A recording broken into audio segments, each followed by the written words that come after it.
Hello everyone, my name is Fonian and welcome back to another episode of I Was a Teenage Exocolonist. So, before we begin, I have to say thank you for you guys to show interest in this game and to watch the second episode, because usually games with the second episode or like a short series in this channel doesn't actually get a lot of views, so thank you.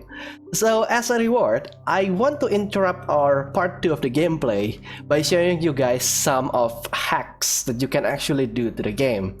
So normally you will have this kind of stats on the left side of the screen, and on normal playthrough you cannot actually get all of them to fill up because you have such a limited time, and each of the activities that you can do in the game doesn't provide you with a lot of stats at once. So it's like kind of like an increment, and the game is kind of designed that way because you have to choose and to add some kind of like replayability so that you can try the game again with like a different setup. So that's like the basic of RPG, right? But there is a hack that you can do so that you can get all the stats, and I'm going to show you guys how. Right now we are at day 1 of the game. So normally after you talk to Tammy, you talk to this, you talk to Anemone, and then you talk to your dad, normally you are supposed to go to the class, right? So you can do that. So you can do this as normal. So I'm going to choose life science, blah blah blah, blah blah blah, blah blah blah. Let's just sync to it daily, and that's going to be the best option. And normally this screen is going to display the amount of stats that you get, right? But you may notice that we are right now actually outside the room itself, where you actually go to school. So you cannot move. WASD doesn't work when this screen is open. But you can still use the interact button, in this case the spacebar, to re-interact with the game again. So you can press the life science again, and you can do another class right there, and sure, I don't know, there you go, done. And it's going to display that you get stats again. So yeah, I'm going to repeat that again. Go to life science again. There you go, I'm going to repeat that again. And you can just do this like multiple times. So the trick here is that after this screen opens up, do not click at the area near the middle over here. So you want to keep your mouse at the edge of the screen, so preferably on the right side, because then you can just keep clicking the options that appeared. Press spacebar, and then you can choose the class that you want. So life science again, sure. Again, press spacebar, go choose this one, and then go there, like that. So eventually your stress level is going to reach the maximum. So right now we have like 100% stress level, so which means that we cannot actually take any more classes. Now, if only we can keep doing this, but on the lounge, which is the place where you use to rest and lowers our stress level. Actually, you can. So normally, after you finish an activity, there will be this like bonus battle, and if you complete this battle scene, then it's going to precede the time. But the game actually saves you before this battle even finish. So what you can do right now is just going to load the last save file. And then you may see here that we are actually right now free to go. The class is already there. We already get the stats, but we can just free roaming around. So what I'm going to do right now is I'm going to go to the lounge, and I'm going to relax in the lounge. Sure, let's just sleep. And you already see that my stress level is already down. And again, this stats card just keep appearing. I'm going to do that again. Relax in the lounge again. And there you go, our stress level is right now at 0, and we haven't even progressed from day 1. So yeah, we're going to click again. So the story is going to progress, but then again we are going to load the last save point. And we are free from the lounge, stress level at 0, and we are right now be able to do the class again. So we can keep repeating this time and time again for as long as we want, or at least until all of the stats kind of filled up. So after like half an hour of basically repeating those cycles over and over again, you're going to reach this kind of stats over here. Yeah, basically you maxed out everything on persuasion and creativity, you maxed out reasoning, you maxed out engineering and biology. I guess there's a meme somewhere about like Asian moms wanting their children to be perfect, right? So yeah, this is it. This is the only way. You have to cheat time. On month 2, you have several things unlocked. So you have this sports ball unlocked by talking to Anemone. You have delivery job available if you talk to Mars. And if you talk to your parents, then you will have this biodome unlock. On month 4, you will unlock this chat with Tammy, which will unlock the babysitting job. And as you expected, with the babysitting job, we managed to get our empathy to 100 and also our animals to 100. So yeah, we are pretty much a perfect daughter right now, with the exception of perception and combat, but basically just like really broken right now. And I just noticed that if you sneak out, you're going to have this much fruit. Oh my lord. Yeah, getting outside during the 3rd month is like the best option that you can do. Oh my lord, this is like so many fruits. If you have that many fruits, then I guess you can just give them to everyone, right? And I guess everyone likes fruit, right?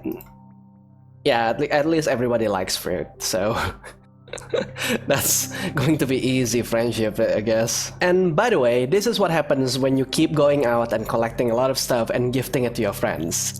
Basically, I'm like best buddies with Cal, best buddies with Anemone, best buddies with Tang, with this, with Mars, with Tammy, with pretty much everyone. Yeah, you're going to make a lot of friends. Just give a lot of stuff to your friends, that's all. Do keep in mind though, that when you cheat like this, when you fill up all your stats and basically skip the entirety of like collecting and making choices on which stats you're going to increase and what are you going to use with your time, you're basically stripping the game of its charm, because I did play it until the end using all those stats, and it's not at all interesting because you ended up having to do nothing exactly.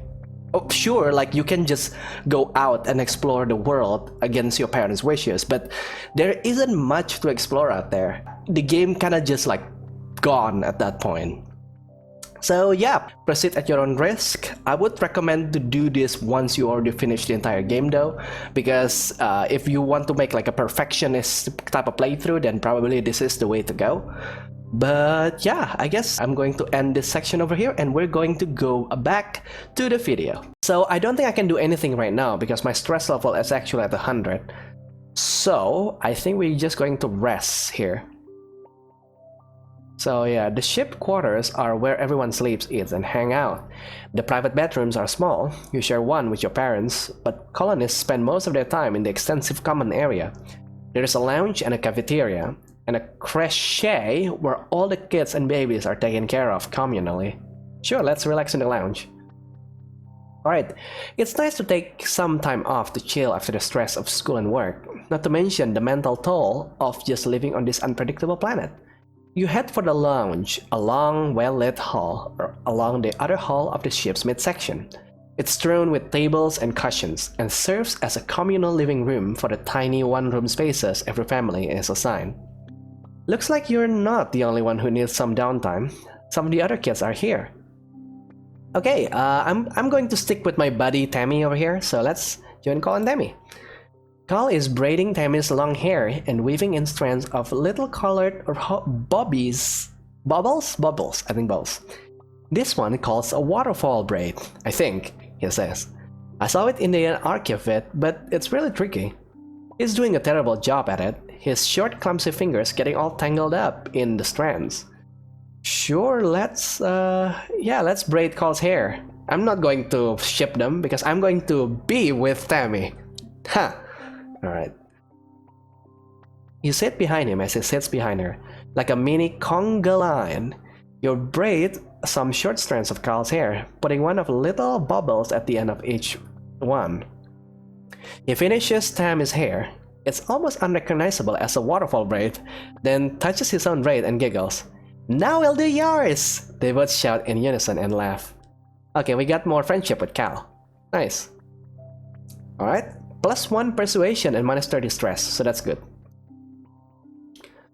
Okay, this is going to be an important event. So, it's the mid-afternoon. You overhear someone talking about free sweets in the cafeteria. They're colored pink to celebrate the changing of the seasons. You wonder what it tastes like. You think you dream about this. You remember the pink sweets. You wanted to give some to Tammy, but she couldn't eat it because... Oh no! Tammy's in danger! At least, she was in your dream. She was in the crochet, and a huge glowing bear bit her, and she died. That doesn't exactly sound like a thing that could happen, but the sense of urgency is very real. So yeah, let's go save Tammy. You sprint down the hall to the children's crèche where the little kids play and learn during the day. It's empty. All the younger kids are probably off eating that yummy sounding candy. You spot Tammy tidying up some drawing supplies near the crafty bins. Above her, a hollow projector displays an enormous floating teddy bear made of purple light, which is this one, by the way, the one behind her head. It bobs silently in the air. She stands up to her toes and reaches for the switch to turn it off. You pile drive into her, knocking her off her feet into the ground. At the same moment, the hollow projector sparks and explodes. The bear disappears and the whole room goes dark with it. In the dim emergency lighting, you see Tammy's eyes wide with surprise and fear. She sits up and rubs her elbow, staring at you. Sorry, are you hurt? It's okay. She looks like she might start crying. Why? What did you do that? It was an accident. I tripped. Oh, she says quietly and sniffs. Are you okay?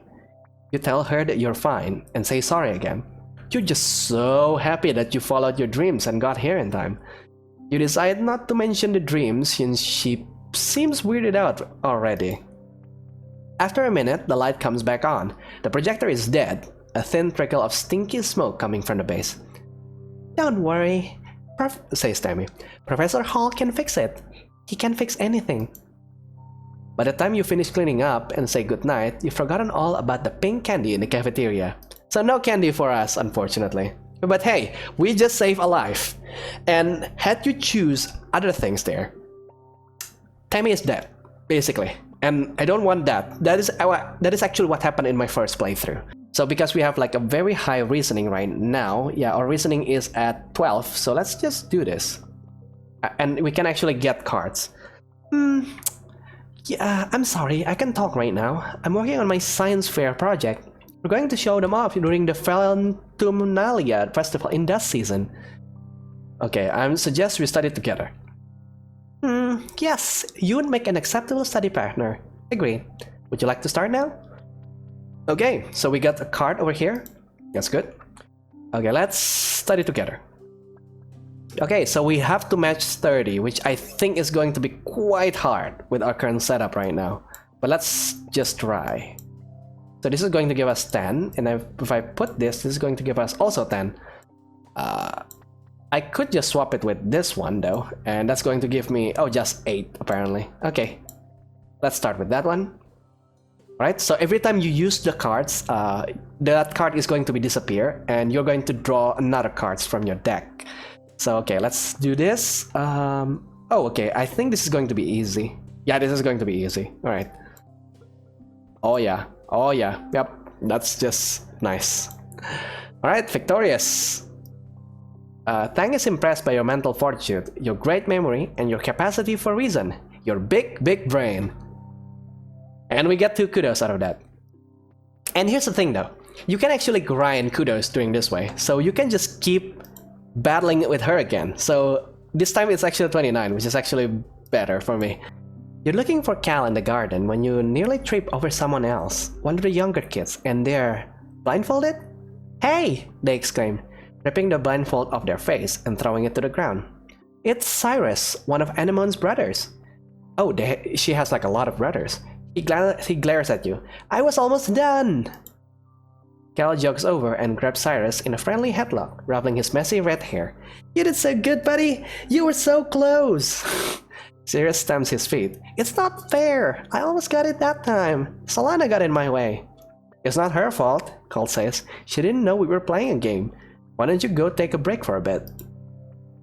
Cal turns to you as Cyrus leaves. Sorry, Solana, he says sheepishly. I was teaching Cyrus a new game, but he's more like Anemon than I thought. Real competitive, you know? He stoops to pick up the discard blindfold, brushing off the dirt. I've been trying to come up with different kind of games, other than sports ball, he says. I don't want winners and losers, I just want to have fun with my friends. Cal looks at you hopefully. Do you want to learn how to play? Let me check my schedule. Yeah, sure.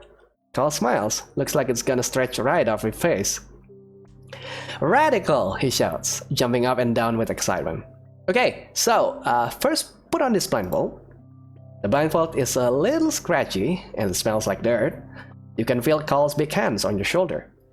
I'm gonna spin you around, and when I let go, you have to listen to my instructions. We're gonna walk all the way to the cafeteria, okay? You nod. You can't see Carl's grin, but you can hear it in his voice as he spins you around and counts to 10. 1, 2, 3. First, Carl says, you gotta walk towards 10 steps. Do you follow Carl's instruction as best as you can, or make things difficult for him? Sure, let's do our best. You take 10 steps straight forward, holding your hands out for balance. The rocky dirt between the garden beds crunches under your feet. Good job, Carl says. Now turn to the right and take 15 steps until you get to the door. Okay, get it right using empathy plus 10. Oh, didn't know that one. You turn to the right and walk forward, counting out 15 steps. When you stop, Cal laughs. You can hear his footsteps crunching behind you. I forgot how much bigger I am than you. You're like 2 more steps away. You take 2 more steps until your outstretched hand lands on the warm metal of the door. Success. Awesome, Carl says. You can help but smile. This is fun. Now hit the door button on the right, and then keep walking forward until I say stop. Go really slowly, okay? You open the door and start walk forward. The path slopes downward and your feet slips a little bit, even though you're moving as slowly as you can. Real dirt is nothing like the metal floor of the stratosphere. It's turbo rocky here, Carl says, and you can feel uneasiness prickle up the back of your arm. Just keep going forward slowly. Sure, I guess empathy 20. We don't have empathy 20, unfortunately. Can you trust him? You try to do as you're told, but after a few steps, your foot knocks against a sprawling root and you fall forward, catching yourself on the hands and knees. Ouch! You tear off the blindfold and a sudden rush of tears flooding your eyes. Carl besides you in an instant, kneeling on the rocks. Are you okay? He asks. You look down at yourself. Your knees and hands are pretty scraped up and your pride is bruised. But other than that, you're okay. Carl helps you stand. I'm sorry, Solana. I'll be a better helper next time. He asks if you want to get some watato juice at the cafeteria instead. You spend the rest of the afternoon brainstorming more games where there are no winners or losers. Okay, Tammy. Tammy is sitting down in the grass with a baby on her lap. They're playing nicely with some flowers or a strand of the beads in Tammy's hair or something. Tammy keeps gently removing her hair from the baby's mouth. Oh, Solana, she giggles as you join her. Aren't babies the best? There are so many new babies in the crèche. You think we're starting a colony or something, Tammy laughs. But the parents are too busy doing other works, and somebody needs to take care of the little ones. She looks down lovingly to the baby who is now sucking a part of her skirt, getting it good and damp with baby drool. You could help too. It would be fun. Unlock babysitting. Okay, the baby chooses this moment to spit out a big puddle of pale yellow liquid onto Tammy's dress. Oopsie, Tammy coos and picks the baby up. Then she holds them out towards you. Could you take them for a minute before I find the towel, Solana? The baby hiccups and rolls their eyes. They still look a little queasy to you. Of course. You hold the baby against your shoulder and pat their back to the way you've seen your parents do sometimes. They let out a satisfying loud belch, and you feel a trickle of liquid down your back. Oh no, but you don't care, because there's nothing better than a fresh baby smell. You decide you might take Tammy up on that babysitting job. Oh yeah, sure, let's go to the babysitting. Hello, Solana. Auntie Seaton welcomes you to the creche. Crochet, I think crochet? I don't know. You know it well already. Part preschool, part 24-hour daycare. You grew up here, cared for communally while your parents worked their shift. And Auntie Seaton is every kid's aunt in a way. Tammy is there too, gently rocking a drowsy baby. You're going to babysit too? She asked excitedly. Yay, you'll love it! As I said, she's like so cute. She's like waifu material, isn't it? Like very good with children and very like gentle soul, you know, very charitable. She's like the best! Suddenly, a bundle of wild hair in pink overall runs straight to you, nearly knocking you over. Almost more kitten than kid, the creature grabs your leg and stares up you with unblinking green eyes. Watch that one, Auntie Sidon warns. That's Nougat. She is trouble. Sure, I guess I don't think I can read book to her, and I don't think I can make some craft with like a trouble kit, so let's just play a game. Sports ball! She shouts. Pulls an extra bouncy inflatable ball from the cubbyhole. You show Nougat how to balance it on your head and bounce it gently up and down. Of course, when she tries, she bobs it with such force that it flies across the room and she chases after it. Moments later, she is distracted by some older kids who are playing with the maker bot. She makes a beeline for them and charges in to pick up the bot and hug it, causing it to flail and whirl and knock both of them over. By the time you rush over there are tears, and other kids are upset about their broken bot. Oh man. But it's okay, we got some more kudos, we got empathy and 2 animals. Alright, so again, we can get like bonus stats if I get to 16, and this time it's only 1 turn though, so we better make this count. Let's do that. That's 16, not quite enough. If only I can do this, something like this. No, that's going to be 16 though. Let's redraw. Sure, let's redraw. Okay. Oh, this is actually even worse. This is even worse. Let me pull that. Pull that. Nope, that's still 9. Man, I'm not good at this. Ah, frick. My luck is just bad. Alright, dust season now. Okay, so... Oh, okay, so now because we have enough empathy and reasoning, we can do craft together. What is this? Tammy has barely left the safety of the ship's quarter and lounge since you landed. She's looking fearfully from the doorway. I'm afraid of the outside, she admits plainly, with no trace of shame. My dad says I need to take baby steps, and that it's okay if I approach new things at my own pace. Sure, let's do crafts together. You braid each other's hair and make little beaded dolls. It's relaxing.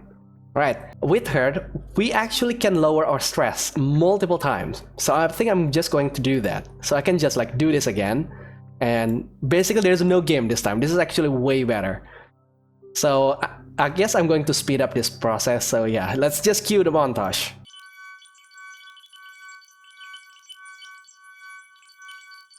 Alright, so now our stress is at 0. This is nice. Tangent is watching a construction crew build scaffolding for the new engineering pavilion. They're using purple mushroom, which is so light that one person can easily lift a 10-meter long pole and stack it into place. She points toward them. Human beings are so great, don't you think? Before we landed, this was all just dirty jungle. Now it's civilization. I've been learning about adaptability in writing and biology class. The book says it's what set us apart from animals. Like, we don't need fur because we can make warm clothes. And if it's too hot, we can make air conditioner instead. Yeah, I mean, sure, yeah, maybe the animals here can have neat adaptations. Tangent rolls her eyes at you. Maybe, but even if they can, I haven't seen any sign of intelligent life here. It's just those big dumb xenofauna. Yeah, animals are super dumb. Humans rule, Xenos drool, she says Tang. Literally, if there's any intelligent life here, why didn't we see any cities when we landed? She scoffs. Checkmate, aliens! Together you watch as the foreman puts the blueprint for the scaffolding into the floating screen of the holopalm and raises it to the scaffolding to check their progress. I'd like to see an alien do that, Tang says primarily. Humans look defenseless and weak, but we're the strongest species in the galaxy. Who else can literally bend reality to their will? Not a stupid alien, that's for sure.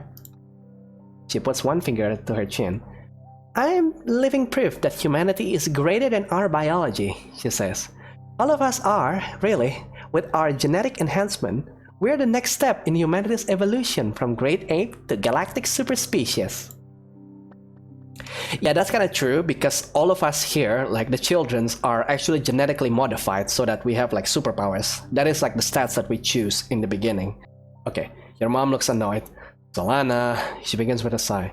I know we said you're mature enough to decide your own schedule now, but don't prove us wrong. If I found out you've been playing games in our quarters all day, I swear. But mom, I wasn't... Oh, one rebellion. I spoke with your teacher. She raises her hand to interrupt you. Paul wants to see you in the class more often, Solana. You can pick any subject, but I want you to study hard and try your best to excel at whatever you decide to do. This colony is too small to support layabouts and freeloaders.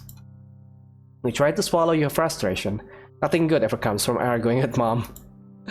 Ain't I know that. Yeah, basically our mom is kind of mad because we are not taking classes and we're just doing like some part-time jobs and hanging around, right? And our dad seems to be okay with that, honestly. It's just our mom here. If you look at our deck right now, our deck is basically like reason and empathy. So maybe I want to increase the reasoning.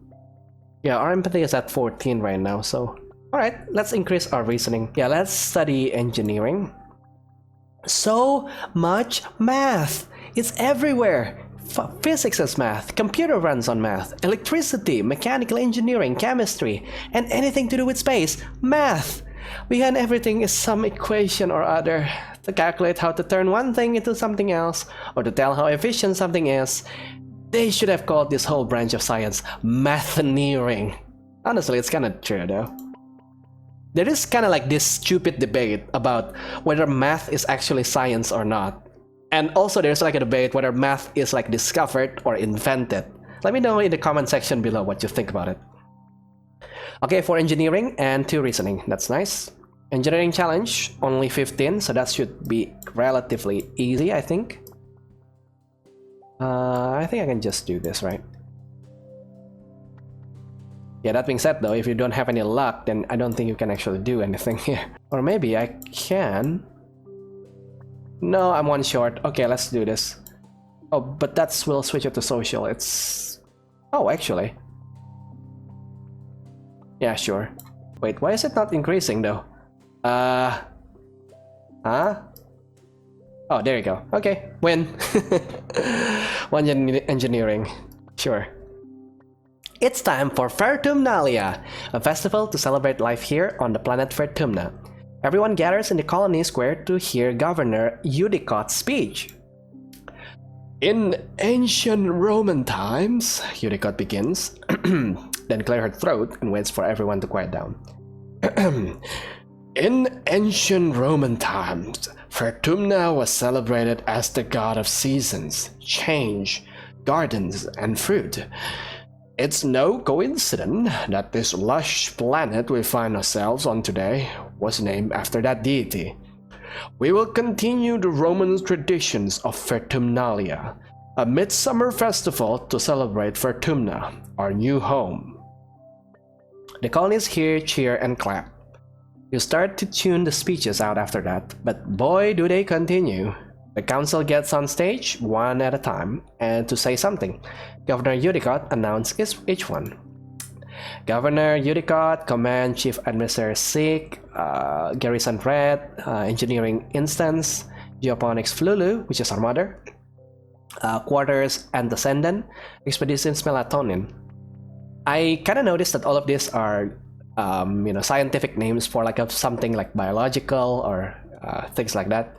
When it's your mom's turn, she announces that for dinner, we'll all be eating some of the very first crops grown for Vertumnan soil.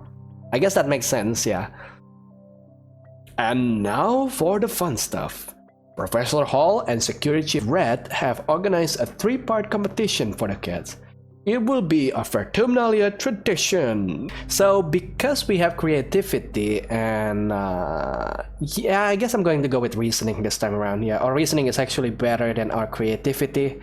Let's go science fair maybe. Yeah, let's go science fair. Oh, it's Tang, of course. Tang competes, entering her study of the ship's hydro-recycling system and how it was previously used to make urine drinkable, but could now be turned to new uses. It's a bit boring, despite how many times she says the word pee, but she puts a lot of effort into it. Keep in mind that she is still 10, by the way. So while I'm like busy counting maths problems and playing with my friends and then just like crying to my mom, she has been like going into science fair and finding new uses for pee. Yeah, she's incredible. Tammy has a science project too. She tells you that she wasn't strong enough for the strength competition and was too scared to go on stage for a talent show, so science fair it is. You think her experiment was supposed to be putting white flour in red food coloring to turn them red, but the flowers all turned blue instead. Tammy can explain why, and she just keeps blushing and giggling in embarrassment. The flowers are very pretty though.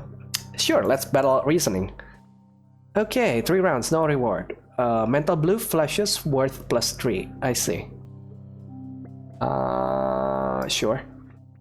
And now, because we have flashes here, let's do that. Yep, there you go, that's 12. So the next one should be easy, right? Yeah. Okay, that's 1, and... Yep, 17. Easy. Victorious. Nice. Okay, so that's going to be +1 friendship with Tang and +1 friendship with Tammy. You work hard on your project. It's a baking soda and vinegar volcano. Ah, the classics. Oh boy. There was a science fair when I was in the 2nd grade, I guess. 2nd grade. Okay, how old am I when I'm doing that? Actually, no, it's the 1st grade. It's in the 1st grade. How old am I? I was like 6. I was 6, right? So I was 6 and doing this volcano projects. I take pride in that. You work hard on your project. It's a baking soda and vinegar volcano with a twist. You grind up a native rock as the soda part and use the juice from a native plant for the vinegar part. Okay, he's more advanced. I guess Solana is more advanced. Your dad helped just inspiration. Just a little thought. A bot wrestling champion +4. Oh, nice. You use it to explain the strong native assets and bases on Vertumna, and it goes boom real big. It's a crowd pleaser, earning you top prize for the science fair. Nice. That's going to give us better stats right there. -20 stress. After the festivities, you take time off for a much needed very relaxing break. Alright, mount 6 out of 9. Okay, hey Tammy, do you have anything to say? Tammy almost doesn't notice you approach. She bent over her holopalm, intently taking notes, until you get close enough that her ears wiggle and she looks up surprised. Oh, hello Solana, she greets you cheerfully. I'm so sorry, I didn't see you there. You ask her what she's studying and she flushes pink and tucks on her ear. Oh, I'm not studying, she says. I'm making a list of my friend's favorite things.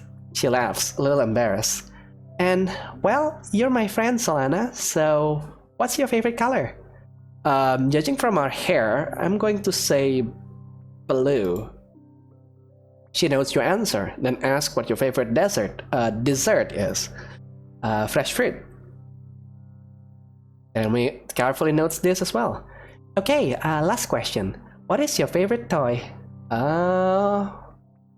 Sure, holopalm, I think. Holopalm is kinda cool. Okay, so now I know what to get you for your birthday. Yeah, sure, let's ask what her favorite things are. She presses her index finger to get a sign. I like the color yellow, and my dolls, and my favorite sweet is cake. It's just kinda sweet. You can hear the sound of someone crying as you enter the garden dome. There, my brave boy, you hear as you walk towards the sound of crying. That was a pretty big scare, wasn't it? Carl sniffles as you approach. Hey, Solana, he says as he rubs his eyes. His mom, Auntie Tira, is kneeling beside him, holding a bag of ice to his shoulder. Hello, Solana, she greets you with a kind smile. Don't worry, Recalcitrance just took a tumble off something he shouldn't have been climbing. Carl sniffles again, nodding miserably. Oh, is that his real name? Oh my god, Recalcitrance. That must be like a chemistry thing, right? Yeah. Yeah, are you gonna be okay? Yeah, I think so, Carl hiccups. It just really hurts. Call strength +3. Nice. Here, my love, hold this to your shoulder. Tira instructs and begin packing up her medical bag. It reminds you of all the time she used to patch you up when you got into scrapes on the stratospheric. Please be more careful, she tells Cal, and leans in to kiss his forehead. Working in the garden is very grown up of you, but that means it's very dangerous. Don't do anything you wouldn't if I was here. Cal nods, then holds his arm out for a hug. Tira laughs and wraps him in a big motherly hug, rocking him back and forth. Cal's eyes close in happiness. Tira pulls away and wipes Cal's eyes with her thumb. My brave little boy, she says. You'll be just fine. It won't even hurt in a few hours, I promise. Auntie Tira gives you a hug too. Ah, she still gives the best hugs, soft yet strong, and she always smells so crisp and clean. Please don't let him show off to you, Solana. Ground-based feeds are for bravely only. Mom! Kel whines, wrinkling his nose. Ah, that's kinda cute. I've never actually worked in this place when I was like doing my previous playthrough, so let's just try. The geoponic wing is a series of interlocking greenhouses, each a different biome with a specific level of heat and moisture.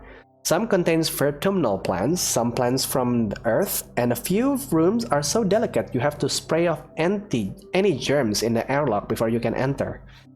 In a seasonal garden dry soil, tiny purple weeds sprout up from the cracks and wind their way around each other, suffocating one another in an attempt to gain higher ground.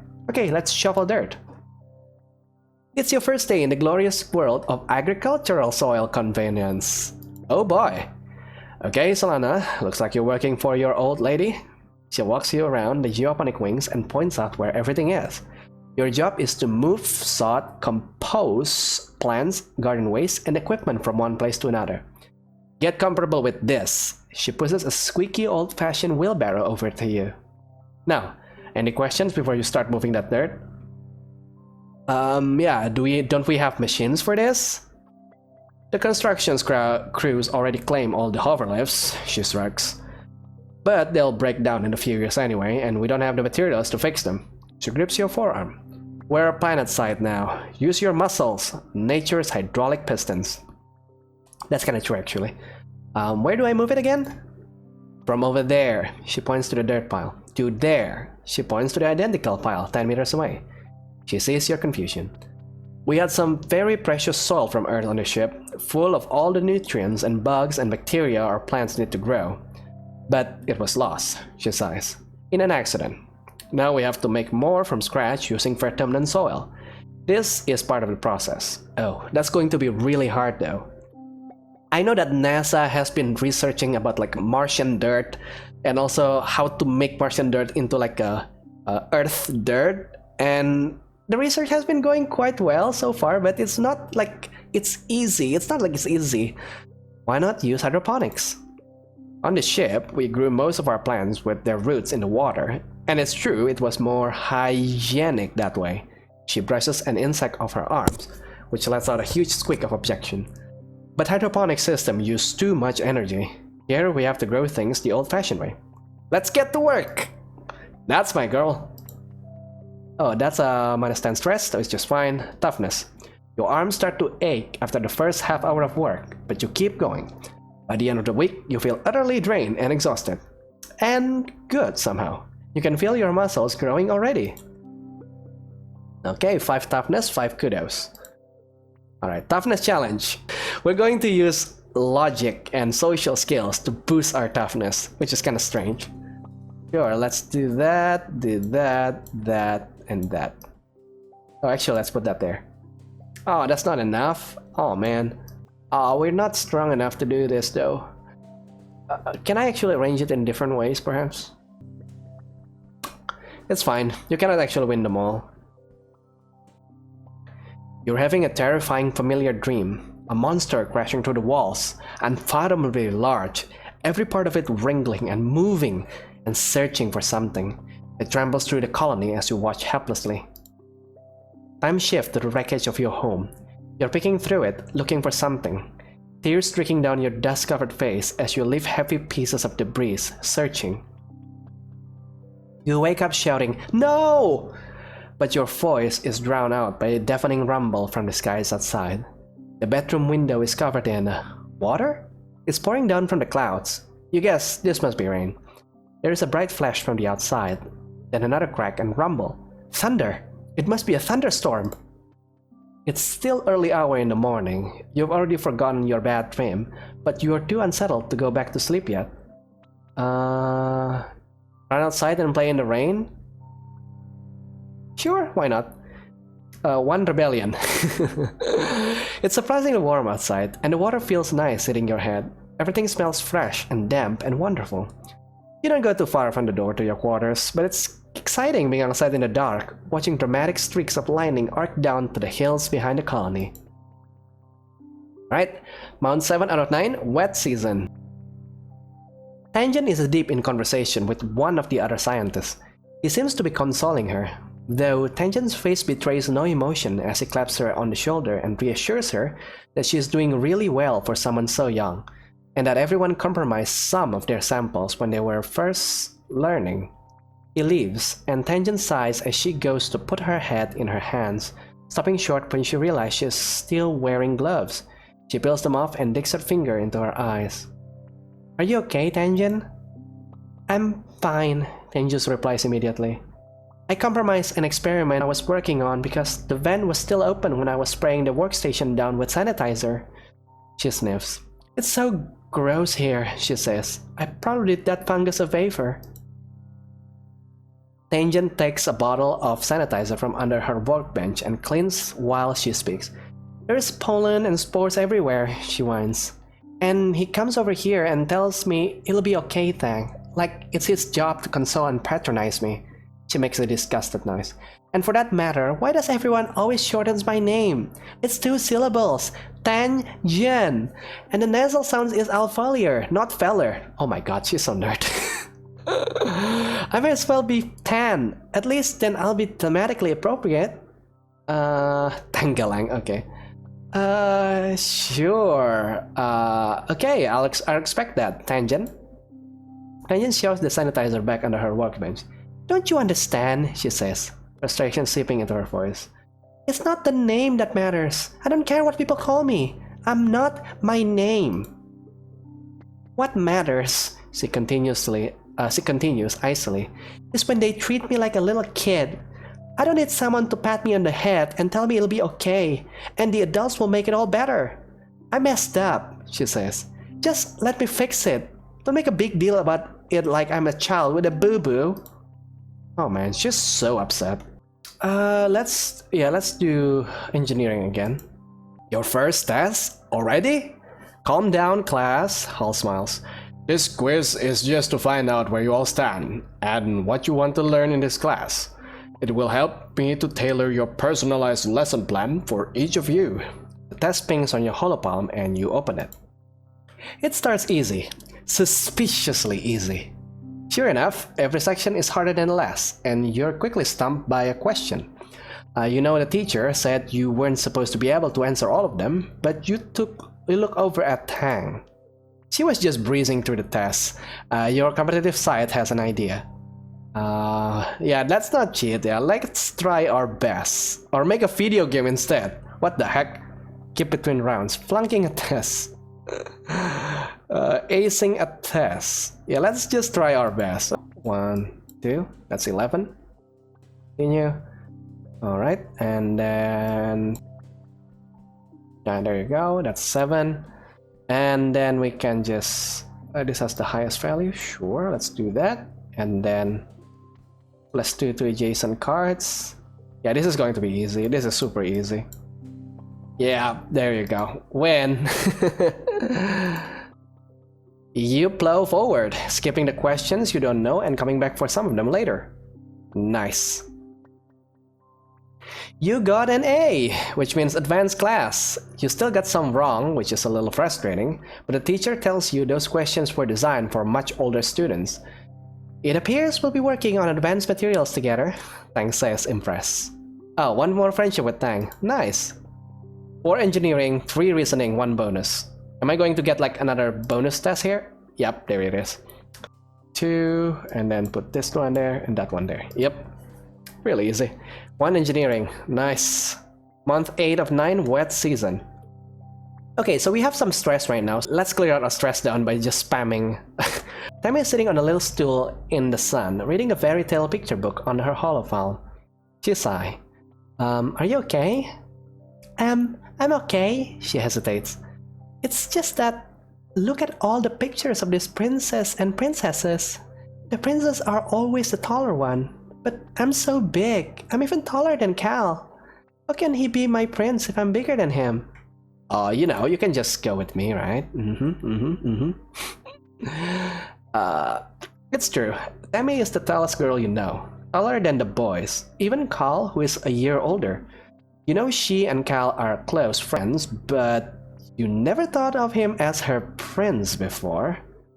Forget Carl. I like you just the way you are. Aww. That's really nice, Solana. Tammy smiles. Then she looks suddenly startled. Oh, do you mean like? You tell her that she's beautiful exactly the way she is, and you wouldn't change a thing. She blushes and embarrassed and unable to think of what else to do. She goes back to flipping through the pages of her book, smiling now. Ah, young love. That is something that I will probably never have in my life, but alright. The garden looks deserted, which is strange. Cal's are usually here, taking care of the animals or playing in the dirt or fetching things for the adults. You spot a pair of dirt-streaked legs dangling over a piece of equipment and clamber up beside Cal on the sun-warmed metal. Cal is distracted by something in his hand, but he looks up as you sit down. Oh, hey Solana, he greets you. I didn't hear you. Do that? Sorry. Look at what Tammy gave me, he says, holding out a weirdly shaped doll with green stringy hair and lopsided eyes. She's the best, he says proudly. It's so cool that she can make stuff from what other people think garbo junk. He lies back against the machine and raises the doll to the sky, letting it block the sunlight from his face. Tammy's my best friend, he continues. I know we all grew up together, but like, Tammy's really special, you know? Yeah, she really is, Cal explains. I'm glad you think so. We used to play together all the time on the stratospheric, like, all the time. Man, I remember this one time. Cal squints into the sun and rubs his chin. Sorry, I was just, before you got here, I was just thinking about how, when we were like 4 years old, I promised her that we would get married when we were old enough. Oh no! Oh no! We were too late! Oh no! Anyone teases me about it. She thinks it doesn't count because we were just kids, but I, keep thinking about it, you know? He looks down at the dolls in his hand. It's truly ugly, but maybe that's part of its charm. What do you think, Solana? Tammy? Come on, I'm way better. Carl's eyes go wide, and he sits up straighter. Hey, Tammy's still my friend, even she doesn't want to get married. She looks down at the doll and sighs, picking up a thread until it comes loose in his finger. He blows it up of his fingertips into the breeze. I mean, she is a little immature, Paul admits, and you like hoverboards and other cool stuff, which is hype, but Tammy can make really pretty jewelry out of all kind of things. He looks conflicted. Plus, she has neat ears. Yeah, I don't know about you guys, but I have this like fascination with elven ears. I mean, like those like knife-like ears are just kind of cute, don't you think? You and Carl spend the rest of the afternoon basking in the warm sunshine and chatting about growing up on the stratospheric. He gets a little quiet whenever Tammy comes up again, but otherwise it's a perfectly happy day. Oh, okay, now we got the rivals. Oh boy, both of us have crushes on Tammy. Command is a warren of long hallways with doors off to tiny nondescript offices. Everyone you pass look like they're hurrying off to something important. At the end of one hallway opens up into the supply depot, which works as both requisition office and general store. Beyond it are supply warehouses, cavernous rooms stacked high with boxes of supplies from Earth, now being gradually unpacked and distributed. View the notice board. A large screen shows important reminders for the colony. You could probably look this up on your holopalms too, but Governor Udicott is a kind of old school this way.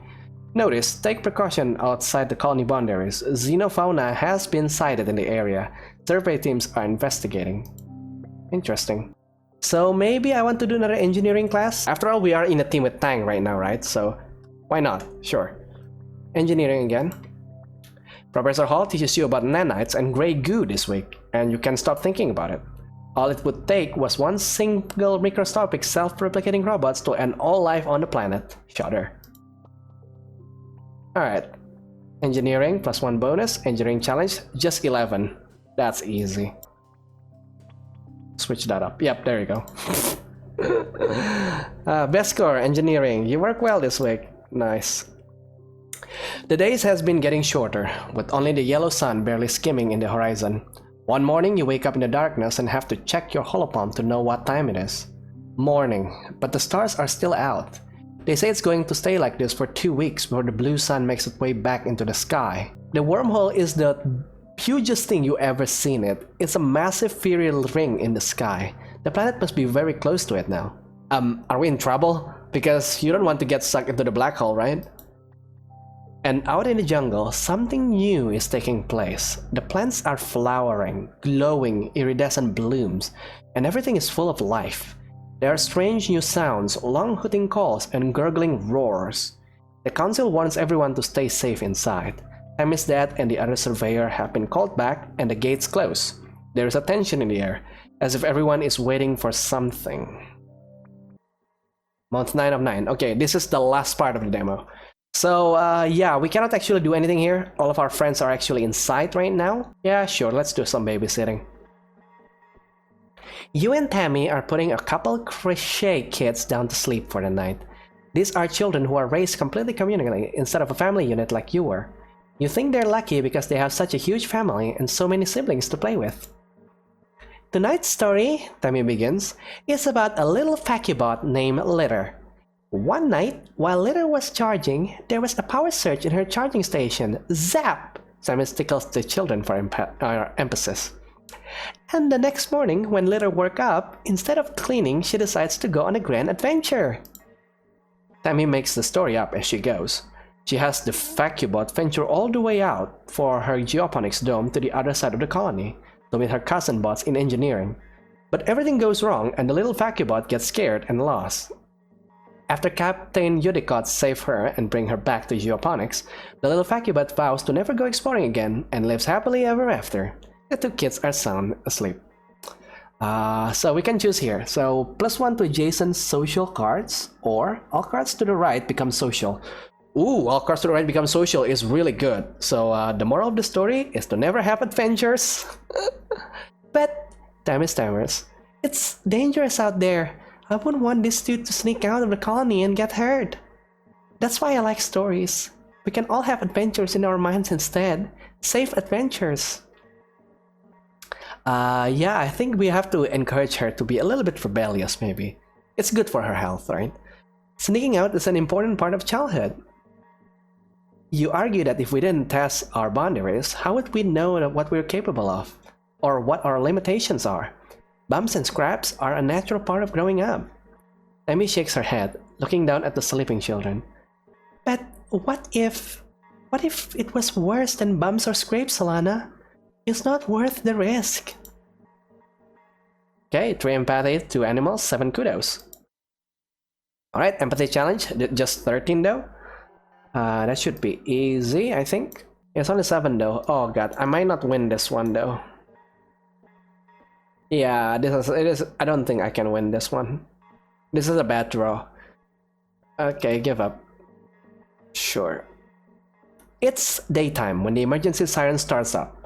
Well, what passed for a day, it's still nearly pitch black except for an eerie green twilight now in the horizon. You look toward the gates. They're open. They shouldn't be open. The alert blares out of every speaker in the colony. It's the same one you use for hull breaches and fires, when it meant go to the nearest emergency shaft and put a spacesuit. On Vertumna, the alarm meant to go to assembly point and wait for instructions. The closest assembly point is the children's crochet, but from the opposite direction you hear shouting and loud popping noises. Gunfire! The colony must be under attack! Yeah, we don't have any bravery right now, so we have to hide. You find Diz and Tammy in the crochet. Are you scared? Tammy asked quietly, her eyes wide and tear-filled. Yeah, of course I'm scared. You comfort Tammy, who cries softly, while you wait for it to be over. She is worried about her dad Mal, the head surveyor, who was working at the gate when it started. You hear more gunfire and yelling, but within half an hour, they play all clear tone. Tammy's dad Mel is first through the door. He gives Tammy a huge hug and she bursts into tears again. You're relieved when your parents arrive with an ashen-faced Cal. None of them will talk about what happened at Geoponics. After 2 weeks of darkness, with the blue sun barely skimming the horizon, it begins to move higher in the sky and daytime returns. The council admits that they don't know how the gates were opened or the creatures got in. Some of the attacking creatures were thought to be docile, others were species nobody has seen before. It was like something had driven them to assault the colony. At least nobody was killed. This marks 1 year since your colony was founded on the planet Vertumna 4. The supplies you brought from Earth are beginning to run out, and your parents and the other farmers are struggling to establish new food sources for the colony. You hope next year's crop will be better. Your friends are doing well. Oh, they're actually starting to aging up. You can already see the changes at them, hinting at the people they'll one day become. Especially Tammy, who owes her life to you even if she may never know it. Wait, so... what? Tang does become more emo with her hairstyle right now. Oh boy. And yeah, sure. And as for you, today is your 11th birthday. You have an innate understanding of others, and you get good grades in engineering class. If asked what you want to be when you grow up, you say a chief engineer. But will that matter if your nightmares of the colony being destroyed come true? Can you become the woman who stopped it from happening? Your first year on Vertumna was the most exciting of your life so far, but this is only the beginning of your story. The limitless possibilities of your future stretch out before you. Who knows what the future might hold? Alright, that's the end of the demo. Oh boy, it was actually a very long recording. I recorded this for like, how long is that? That's 100 minutes plus. Yeah, this is 2 hours long demo. My throat is hurt, and right now I should really be sleeping right now. It's 2 a.m. in the morning, and my parents and sister are already being slept for like 3 hours, and I haven't slept at all.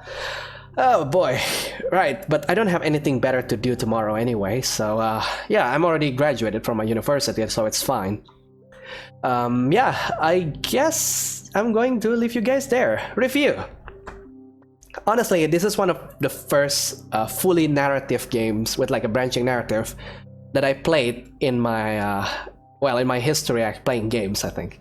And it's actually quite fun. It's actually quite fun. I like it because it's like, it's better than just like a D&D dice rolls, right? In dice rolls, it's basically just like random occurrence. While using card games, it's actually kind of random too, but you have like a chance if you are smart enough. So like, I love there's like the ability aspect of it. And yeah, I kind of like the story too. I mean, I'm always like a sucker for like a sci-fi game, right? A sci-fi fantasy game where you are like beyond like this regular living being in Earth, and it's kind of really exciting actually. And I kind of form a bond with like some of the characters in this game, and yeah, but I don't know what will happen to Tang though. She just like shaved her head off. Even though like I think her hair is just lovely. Do I have any feedback for this game? No, not really. Any like the downside is probably because this game doesn't exactly have sounds right now, but that was like already being said here. There's no audio yet, so yeah, I mean, it's really great. It's really great. I have definitely wishlisted this game yesterday, so if you're interested in this game, there is a link in the description down below, which will take you to the Steam page where you can wishlist the game and get it once it's out. Unfortunately, this demo is not going to be available once this video comes out because the demo is actually time-based, and I actually played this during the Ludonarracon 2021. Yeah, and if you like this video, don't forget to leave a like and subscribe if you want to see more of this series of random indie games that I played every week. And yeah, with that, I think I'll see you guys later. Goodbye.